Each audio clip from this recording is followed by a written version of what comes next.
Na vida são desafios as resistências. A lei de entropia degrada a energia que tende à consumo para manter o equilíbrio térmico de todas as coisas. O envelhecimento e a morte são fenômenos inevitáveis no cosmo biológico e no universo. Os batimentos cardíacos são desafios à resistência do músculo que os experimenta. Os peristálticos são teste constante para as fibras que os sofrem. A circulação do sangue é quesito essencial para a irrigação das células. A respiração constitui fator básico sem o qual a vida perece. Tudo isso e muito mais na área dos automatismos fisiológicos a interferir nos de natureza psicológica. É natural que o mesmo suceda no campo moral do ser, que nunca retrocede e não deve estacionar sob pretexto algum. No progresso, a evolução é inevitável. A felicidade é o ponto final. Não cabe ao homem retroceder na luta, senão para reabastecer-se de forças e prosseguir nos embates. O crescimento de qualquer ideal é resultado dos estágios inferiores vencidos, das etapas superadas, dos desafios enfrentados. A sequoia culmina a altura e o volume máximos, célula a célula. O universo se renova e prossegue, molécula a molécula. Facilidade é perda de estímulo com prejuízo para a ação. Toda a vida do mestre foi um suceder incessante de desafios. Embates no seu meio social e familiar constituíram-lhe os primeiros impedimentos que foram ultrapassados em razão da superior finalidade para a qual viera. Ele não aceitou carregar o fardo do mundo em caráter de redenção dos outros, mas ensinou cada um a conduzir o seu próprio compromisso em paz de consciência. Não assumiu as tarefas alheias, nem deixou de demonstrar como fazê-las. No entanto, altaneiro sem presunção, tampouco sem submissão covarde. Os desafios da sociedade injusta e arbitrária chegaram-lhe provocadores, mediante situações, pessoas e circunstâncias. Apesar disso, sem deter-se, ele continuou íntegro, enfrentando-os sem ira ou medo. Passou aquele tempo, todavia, permanecem os resíduos de doentios. Alterou-se a paisagem, não os valores, que prosseguem relativamente os mesmos, gerando obstáculos e insatisfações. Enfrenta os desafios da tua vida serenamente. Não aguardes comodidades que não mereces. Realiza a tua marcha indômito, preservando os teus valores íntimos e aumentando-os na ação diária. Quem teme a escuridão perde-se na noite. Se tu aquele que acende a lâmpada, se tu aquele que acende a lâmpada e clareia as sombras. Desafiado, Jesus venceu. Segue-o e nunca te detenhas ante os desafios para o teu crescimento espiritual. Algum comentário antes da gente continuar a leitura? Eu queria falar, tem uma frase lá que ele, mais acima, que coloca como se as coisas continuam iguais, mais ou menos iguais, dependente das que tudo permanece mais ou menos igual, alguma coisa assim. Não sei se eu entendi bem. Embora, né, as lutas, tudo continua mais ou menos, não sei, mais ou menos.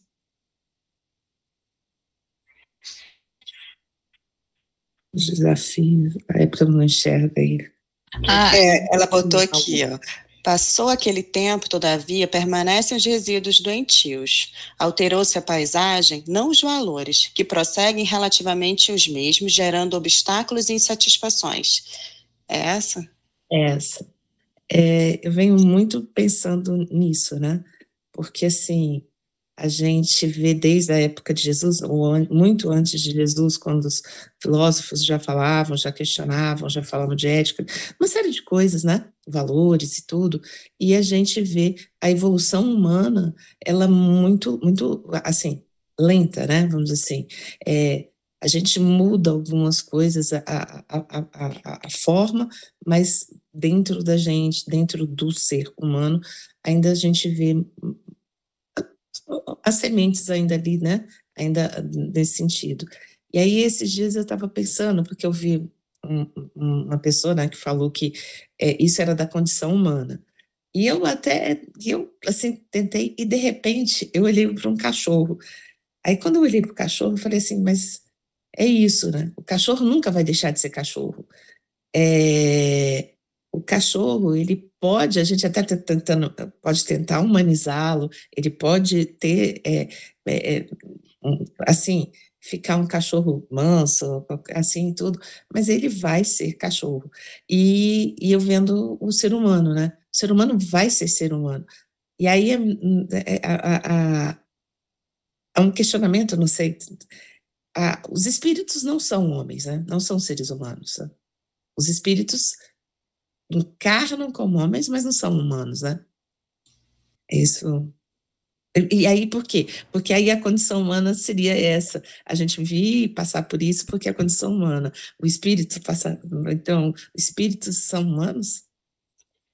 Diva, eu posso, assim, trazer um pouco dentro daquilo que eu estudo e sigo, né? Que a gente faz o estudo dentro da doutrina espírita. Então, dentro da doutrina espírita, todos nós, todos os seres, esses espíritos, são criações divinas. A condição humana é de nascer nesse planeta, mas todos nós temos a mesma origem. No livro dos Espíritos, ele fala que Deus criou todos os seres simples e ignorantes, desde o início. E todos nós vamos passar por o processo evolutivo. E essa questão do bem e do mal vem dentro do livre-arbítrio, onde o ser humano enquanto condição nascida aqui nesse planeta. Porque nós somos seres, né, espíritos. Aí estamos hoje encarnados, mas todos passaram por esse processo evolutivo. Então, quando a gente já está nessa condição de espírito aqui, nessa forma, né, porque a gente passa por muitas condições, do mineral, do vegetal. Quando a gente já está nessa condição, a gente já tem o livre-arbítrio, a gente já tem consciência, a gente passa a fazer as escolhas. E a escolha do bem e do mal, ela é uma escolha de cada um. Alguns espíritos evoluíram mais rápido, porque eles fizeram escolhas dentro desse processo do conhecimento deles.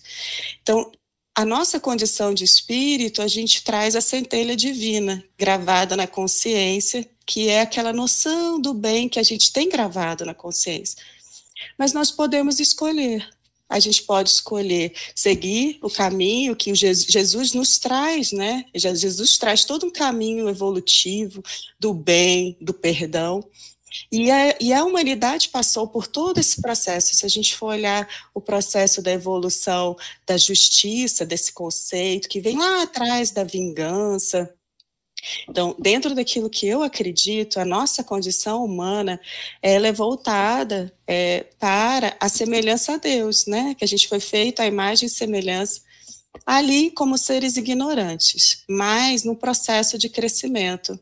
E a escolha do bem e do mal, ela não é da nossa condição, ela é da nossa escolha. E a gente pode fazer o tempo todo as escolhas que a gente quiser. Em relação a tudo isso, a gente pode pegar a literatura espírita, até o próprio Kardec, literalmente, ou olhar mais amplo. Quando ele diz que a gente é criado simples e ignorante, isso passa a ser um paradoxo a partir do ponto que o perfeito não pode criar o imperfeito. E não teria lógica ele criar uma coisa que não sabe absolutamente nada. Aí a gente, se a gente olhar a natureza, a gente vive repetindo, a natureza é perfeita, a natureza é perfeita. Como a natureza pode ser perfeita e o espírito ser criado imperfeito, ignorante? Então, esses são questionamentos que vão sendo levados, você vai expandindo e vai discutindo. Na verdade, assim, não digo na verdade, né, porque eu teria que saber absolutamente todos os nuances disso, mas o que está muito longe de ser uma possibilidade. Se a gente parar para pensar, tudo tem uma certa explicação, até o que os espíritos passam para a gente é algo que a gente possa entender naquele momento. Então, eu acredito que quando os espíritos falaram para Kardec que a gente é criado simples e ignorante, era para que se desenvolvesse essa ideia de que a gente está aqui para aprender, para se burilar, para se desenvolver. Mas se todos nós fomos criados a partir de Deus, seria uma impossibilidade universal o perfeito criar o imperfeito a partir de si mesmo. Então, isso são questionamentos que são muito levantados. Então, embora longe de querer questionar o que está certo, o que está errado, não é essa a questão, eu acho que muitos dos ensinamentos que a gente recebe são de acordo com o que a gente precisa entender para aquele tipo de jornada, mas que ainda está muito longe da verdade. Diga, Ismael. É um tema interessante essa questão do simples e imperfeito, simples e ignorante, né? Porque eu pensar nesse aspecto e pensar que Deus fez algo imperfeito, eu não vejo que eles são necessariamente correlacionados. Né? Quando a gente fala que a natureza é perfeita, e o ser humano ele faz parte da natureza também. Dentro desse processo, o caminho evolutivo ele está dentro desse processo da perfeição. Né? Então, eu não vejo a correlação necessariamente entre dizer que ele é simples, ignorante e que é imperfeito, né? Porque todo o entorno ele está no seu caminho evolutivo e está dentro dessas leis divinas, dessa perfeição. Então, esse é um ponto, e eu queria fazer uma ligação desse aspecto com o próprio tema de hoje, é Jesus e os desafios, né? Porque o livro é Jesus e a atualidade. E, realmente, todos os desafios da vida, elas têm, né, eles estão ligados com esse processo evolutivo, com esse processo da nossa mudança e de uma busca de um caminho e de uma perfeição maior, né? O que não quer dizer que ele seja imperfeito. Né? Então, pode-se pensar uma perfeição em seus vários níveis. A matemática ela tem uma área que é interessante, que é a matemática dos infinitos. Né? Então, existem muitas e muitas categorias de infinito e de trabalhos dentro do próprio infinito. Quando foi proposto isso, no final do século XIX, por um matemático chamado Cantor, e aquilo foi um absurdo, né? Como assim? Uma matemática dos infinitos? E pode-se pensar, né, em todo um universo dos perfeitos e que eles têm todo um caminho, né, da mesma forma que há toda uma matemática dos infinitos, há uma matemática dos perfeitos. Então, a natureza toda, os seres humanos são perfeitos, mas eles estão nesse caminho evolutivo. Eu vejo dessa forma. E só para fechar, ainda nessa parte do Jesus e os desafios, que a Joana ela pretende fazer toda essa ligação entre a atualidade e a vida de Jesus. Realmente, a vida de Jesus ela foi toda repleta de desafios o tempo todo. Né? Então, todos os dias estavam ali e fustigando ele, colocando ele em situações difíceis. E essa serenidade, esse amor, esse trabalho do Cristo é uma inspiração mesmo para os nossos dias atuais. Né? Então, a gente pode pensar figuras como Gandhi, que conseguiam realizar trabalhos grandes com desafios tremendos, mas se valendo do aspecto do amor, da não violência, de uma ação bem, bem harmônica com as leis divinas. Opa, Janine queria falar também.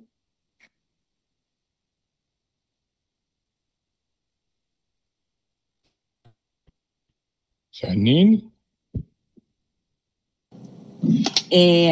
Não só para lembrar essa questão, né, da perfeição versus bem e mal, que somos criados à imagem e à semelhança de Deus, né? Assim como a Wina lembrou ali. O fato de nós estarmos fazendo o caminho de volta é que dentro desse processo nós nos tornamos ignorantes dentro da escola da vida, para chegarmos a essa transcendência de sabermos que nós somos Deus a partir de uma caminhada. Então, não é o bem e o mal, né? É a ignorância e a lembrança. Então, o caminho é o quão nós vamos nos lembrando do que nós já somos, e não o que nós vamos nos tornar. A gente já é, né? A gente só tem que lembrar o que é. E aí a gente sai um pouco dessa história do bem e do mal, né? O mal é a ignorância, única e exclusivamente. É porque nós estamos esquecidos da luz que nós somos, né? Só.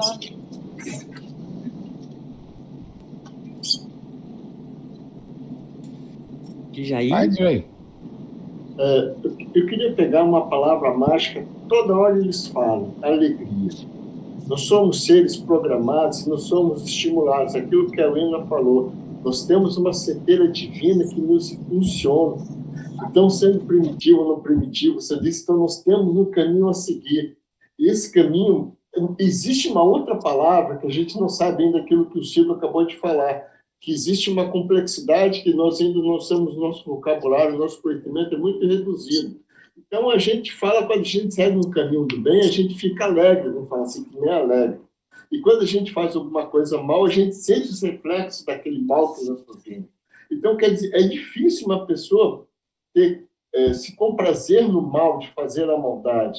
E quando ela faz o bem, ela se sente alegre, se sente feliz. É isso que eu queria falar. Então, quer dizer, nós somos seres programados que não somos incentivados. Tipo um cachorro. Você fez uma coisa certa, dá uma raçãozinha para ele. Fez uma coisa errada, chama a atenção dele. E é assim que nós vamos caminhando nesse mundo. É isso só.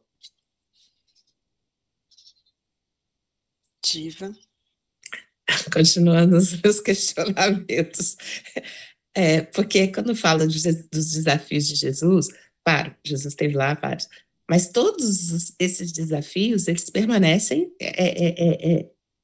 nessa existência a vida toda, né? Desde antes de Jesus.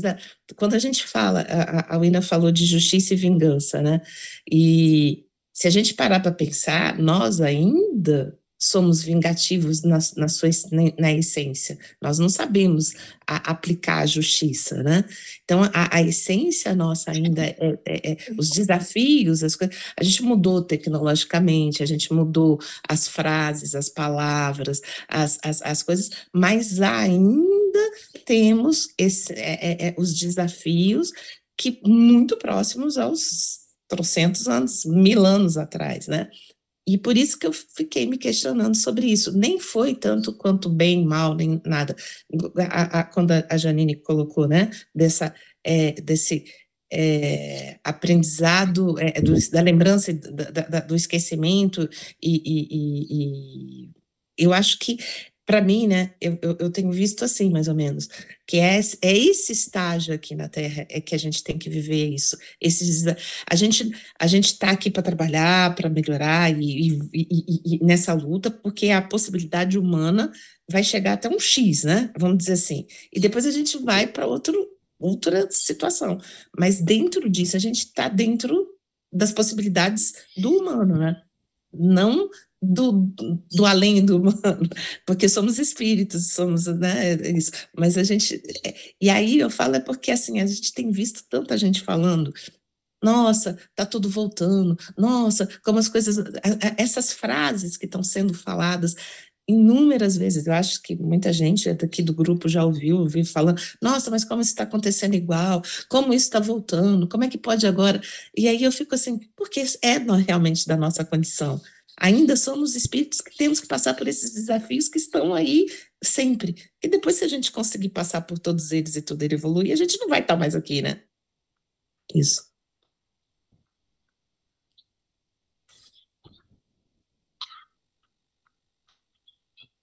Veja aí. Eu gostaria só de pegar esse gancho aí. Hoje de manhã, o Ismael passou um livro muito interessante, que é o Encontro, né? Então, nós sabemos orar, nós sabemos tudo direitinho, a gente está no caminho da luz, procurando evoluir. Mas existe um capítulo que eu achei muito interessante, que ele fala do dia dos finados. O dia dos finados, para os espíritos internados, é o dia do desespero. Palavras dela, chuva de vibrações de desespero e desarmonia que estamos sujeitos. Fica todo mundo apavorado no dia de finados, porque as pessoas vão para o túmulo e ficam esbravejando, seu desgraçado, mas eu estou te trazendo essa flor. Então, tudo isso se reflete no outro lado. Isso tudo mostra a nossa condição ainda de ser primário que nós somos. Nós já estamos praticamente num caminho da luz, como eu acabei de falar agora. Então, isso nos esclarece, mas a forma de orar que nós oramos já tem um salto de qualidade em relação a milhares e milhões de pessoas que não têm esse sentimento ainda. Então, os parentes do outro lado ficam uma coisa que eu nunca pensei, por isso que eu fiquei empolgado.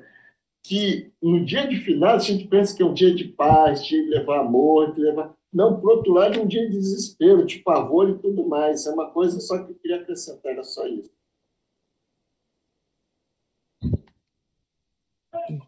Ainda sobre esse capítulo Jesus e desafios, na parte inicial na nossa leitura de hoje, ainda nesse capítulo, eu achei interessante quando ela ficou falando sobre o coração batendo, os movimentos peristálticos. Ela falou até da questão da entropia, e realmente a vida, para que nós estarmos vivos aqui, é constantemente o desafio da existência. O coração ele tem que estar ali batendo e bombeando sangue, a gente tem que estar respirando e estar vendo verdadeiras transformações. É o desafio de estarmos aqui. Então, toda a natureza ela está se mostrando nesses desafios da existência. Então, o fato de estarmos aqui parece que a gente está bem tranquilo, mas há toda uma série de trabalhos, de atividades com seus desafios para estarmos aqui. E a gente pode aumentar isso em todas as escalas, desde as escalas do microcosmo até as escalas do macrocosmos, né? Todo o ecossistema, eles têm desafios constantes, que é o do próprio caminho da evolução. Então, essa ligação desse aspecto dos desafios com a época de Jesus, e a gente percebendo, né, que não é só nessa vida aqui de relação com seres humanos, mas para estarmos vivos, para estarmos respirando, é sempre um desafio e uma bênção ao mesmo tempo, né? É a bênção de estarmos aqui nesse caminho evolutivo, sabe? Então, é um aspecto que eu queria trazer aqui também para contribuir aqui. Como diz o Jay, pegando o gancho da Janine, que ela falou exatamente o que eu falei, só que ela se prendeu ao negócio de bem e mal, que para mim é muito mais. É justamente essa a questão, que o Espírito não veio já com tudo, como ela mesmo disse, nós já somos, a gente já é. O Espírito, na verdade, não veio, não encarna para aprender ou para evoluir, porque tudo já está ali, ele vem para relembrar. O grande questionamento é por que esses desafios surgem, por que a gente já tendo tudo isso na nossa essência, a gente precisa ser relembrado disso. Então, esse é o questionamento que eu faço. É por que dentro da gente é criado com toda a bagagem, mas a bagagem guardada num quarto trancado. E a gente tem que passar pelas experiências para acessar uma bagagem que já é nossa. Então, esse acho que é um dos grandes mistérios que a gente não sabe por que Deus faz isso. Lógico que ele tem as razões dele, mas acho que o questionamento é esse. Se a gente já tem tudo aqui, de fato, a gente não vai aprender, mas relembrar aquilo que já fazia parte da gente, o porquê que isso é necessário. Eu acho que foi até, rapidinho, eu acho que foi até Neuzinho que falou, não existe inédito na criação humana, porque tudo já foi criado. É só isso que me passou, pegando esse gancho seu, Silvio.